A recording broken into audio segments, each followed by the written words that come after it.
All right, welcome to War of Rights, and this War of Rights beginner's tutorial. This is really made for the person who just got the game, doesn't really know anything about it. You know, it looks great, it has good reviews. I can tell you those good reviews are well deserved, but you want to go in and you want to be as effective as possible. Look, War of Rights is at its best. It's a team-based shooting game with occasional melee. If you can try to keep that in mind as I go through what you want to do here in your opening moments in War of Rights, I think that will serve you well. So I click on the back end. I think that's probably what you ought to do. The Pub Officer Discord is a moderated public server. It's usually the one that's always full. 300 are the largest servers that we currently have available. We'll see what we get in the future. And these tend to fill up, at least on the east coast of North America, these tend to fill up later on in the day, probably beginning around noon or so. But you're here to play, so you're just going to join with whatever you have. Click on Join Server, and as the screen tells you, you are on your way to the battlefield. All right, so you're in, choose a side. And again, sometimes you won't have the option to choose a side, and that will be because team balance will be on. And what that means is that one side has gotten so full that players have to join the other side before they're able to join the battle. So you probably have a choice. On some maps, you won't even have a choice. You'll just have infantry. But you're a beginner, so you're going infantry. You click on that. You got to find a company. So there are usually 4 choices, and it's 2 regiments and 2 companies within each of that. What I'm going to tell you is it's a guide, right? You have no idea, so this may or may not help. I would say generally, as a rule of thumb, if you're new here, you don't know who the officers and NCOs are. Generally, if you find a unit with more people in it, that might suggest a better officer and NCOs. And it may just simply be that it was the first one on the list, and it was monkey see, monkey do after that, and it's the blind leading the blind. So that's only marginally useful to you. But in the end, you want to get in a group. You don't really want to be in one of these smaller groups because they shouldn't be going around on their own. You want to be in a group large enough that you can be in formation. Usually you'll have a choice. You're going to choose private, and down here you have the option to scroll through weapons. So we can see that if we're in 2nd Georgia Company A, right, we got either the Lorenz or the 42. That's an interesting mix. 20th Georgia's options are the 1841 Mississippi, the 1853 Enfield. So you choose whatever you want, and then you're going to go ahead and click deploy. Look, on these other roles here, under no circumstances will you take drummer or bugler. Your friendlies will likely TK you because you're simply giving away the position, not really contributing anything to the team. Flag bearer is very important, but as a newer player, you shouldn't choose it, and it should already be spawned by the time you get there. If it's not, you need to be worried. NCOs and officers are for more experienced folks. Before you take those roles, ask yourself why you want those roles, but you're new here, you shouldn't be taking those roles anyways, and then you go ahead and click deploy. Assuming that the battle has started, you'll always choose to deploy on flag.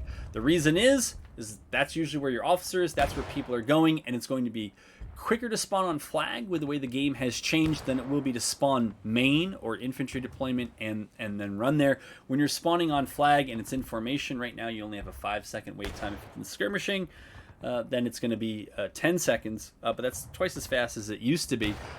And the good news is when you spawn, you're around friendlies, and so you're more likely to be in formation, whereas if you spawn main and run, you're likely to be out of line and liable to get killed and cost your team a bunch. So knowing all that, you're going to deploy, and you're on your way to the battlefield. So you're in the midst of things here. I have it set so that the compass is always on, and this is just for illustrative purposes. The compass is up there. The black timer, it counts down towards 0. What's really important for you is to look in the bottom right-hand corner. The top thing there tells you how fast you're moving, and it changes by hitting C by default. Double quick is a bit faster than quick time, which is a little confusing. And then if you hold shift in either case, you'll start sprinting. It's faster, it drains stamina more quickly. But that's what that is doing there. The next thing down tells you at the ready. It kind of just tells you that it's the position before you're ready to fire. The most important thing, it's not what gun you have, but it's in the bottom right-hand corner. It says that you're in formation. That means that if you die, you cost your team the least amount of tickets. Even if you're close to friendlies, but sometimes just out on the flanks, you're not close enough. Let's see if this actually happens here.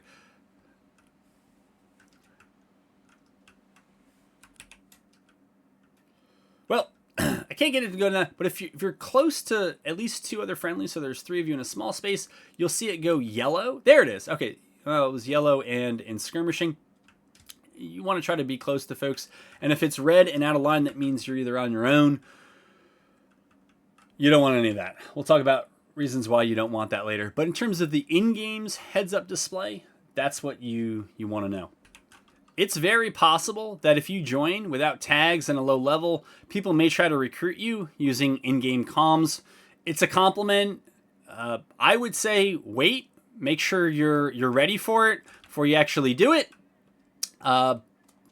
If it becomes annoying, you just hit the tab and you look for something to mute, and you just click the mute button, and then you don't have to hear it anymore. They won't know who it was, and just let that be that. In general, you want to listen to your officer, so you probably shouldn't mute them. You want to stay with your group, and that's the kind of biggest takeaway. So look, while you're in formation, you die, you lose the least amount of tickets, but you also shake off suppression. So you saw some of those artillery hits earlier. They suppress you. Taking volleys from the enemy will suppress you, and that hinders your vision. And in a shooting game, you need to be able to see the enemy, make sure you're not shooting friendlies, but also make sure you can shoot accurately.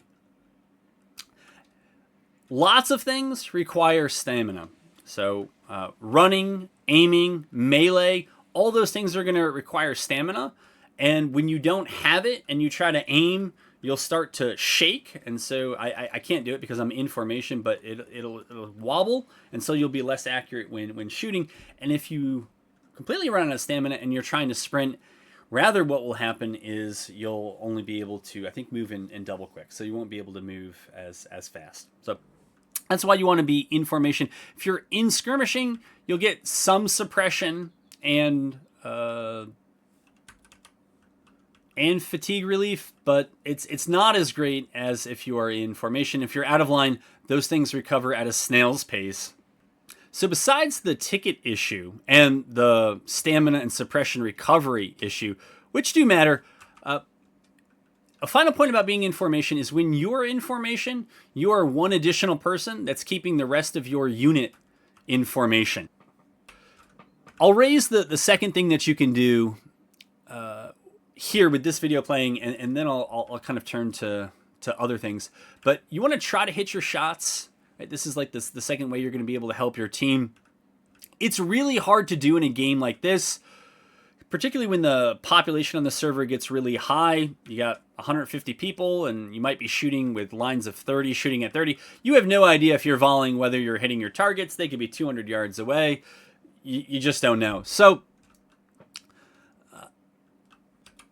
you could try to eyeball it here, but really in order to work on your aim and to be able to tell whether you're effective, you're going to have to go to the shooting range, and that's where we're going to go next. All right, so you've made it to the shooting range. This happens to be what the CSA drill camp shooting range looks like. The Union has their own as well. And pick a gun that you want to get proficient with. I think the best, maybe all-comers gun would be the 1853 Enfield and the 1855 Springfield. Both sides have those guns very frequently. The 1861 Springfield is very common for the Union, but it's quite rare for a CSA regiment to have it. The 1842, which is what I've elected to go with here, is it's very common on the CSA. And it's actually fairly common as the Union, particularly on a number of memorable maps like Bloody Lane. The Union will get 42s, and the 1842 is unique relative to the other firearms you're going to get, because it has two different modes of ammo. So if you hit T, in that bottom right hand corner, it tells you all that stuff. With the 1842, it's going to tell you either round ball, which is what is there by default, and that shoots, as you would probably imagine, a round ball. I'm going to guess I'm going to miss. Well, there's a first for everything. It also has 20 rounds of round ball, and it has 20 rounds of buck and ball. So if you hit 5, you can see by itself it jumps up to buck and ball. That's going to shoot a round of round ball, and then I believe 3 pellets. And so it's pretty effective at, I would say, 25 to 50 yards. The 1842 overall, even if it's just round ball, is not terribly accurate at very far distances anyways. And so I generally like to have buck and ball loaded if I have that as an option. But I think that's the 40-yard set of targets. And we aimed between the two, and we almost got a bullseye in one. That's buck and ball for you. And so you get 20 rounds of that. On rare occasions, I'm not going to do it in this video. You may also be part of a cavalry, or as the Union, a sharpshooter regiment. The cav units for the CSA get the Sharps carbine.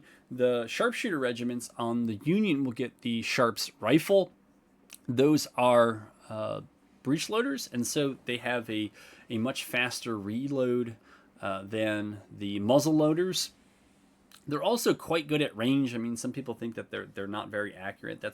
I have not found that to be the case. They seem certainly out to 150 yards, and even a bit further. They seem to be about as accurate as some of the rifled muskets that are there. There are some jokes in the game that you got to understand are jokes. Shift is what you hold to run. If you are reloading and you hold shift, you do not reload faster. It's a troll thing to do to new players. Also, hitting F9 does not show you your kill to death ratio. It shows you your... It doesn't show you anything. It respawns you. It's the default keybind to respawn. You can also respawn from the screen right there. If you actually run out of ammo and you think it's a good idea to respawn, make sure when you do it that you're in formation, so you're not costing your team's tickets. Some people are like, well, I just went out of ammo and now I'm just gonna reload out of line or respawn out of line. Don't do that.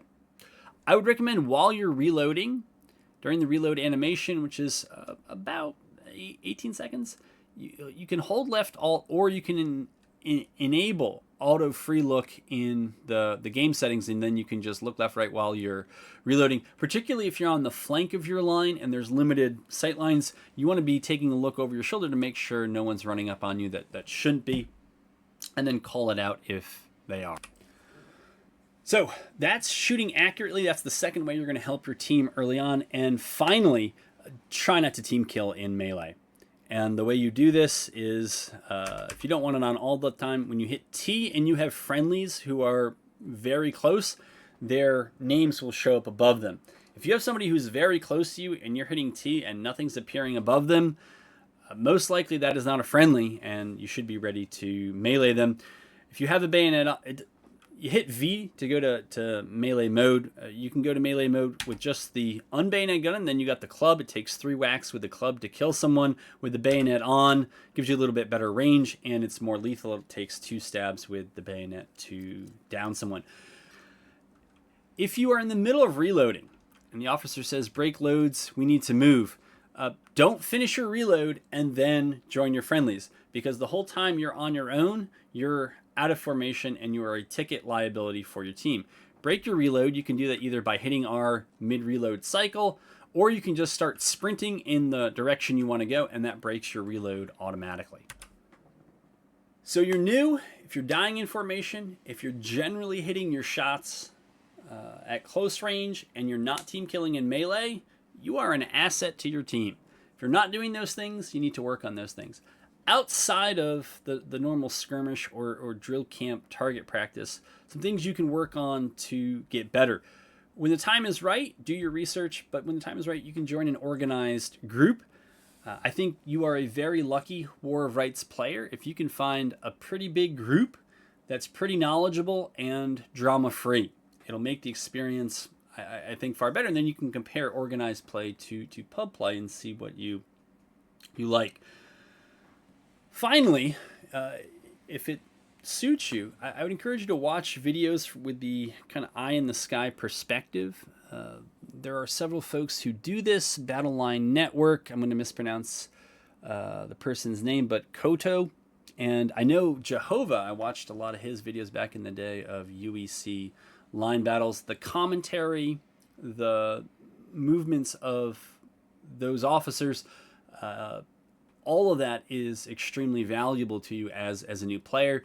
Watching those things when you haven't actually played those maps, it's a little bit harder to connect, so I think you need to also play them as a basic rifleman, but then also see what's going on and try to absorb that over time. And if you can come up with a good reason to maybe be an NCO or officer later in the game, you'll do so with greater map knowledge. So, welcome to War of Rights. I hope you enjoy the journey, and I look forward to bringing you more in the future.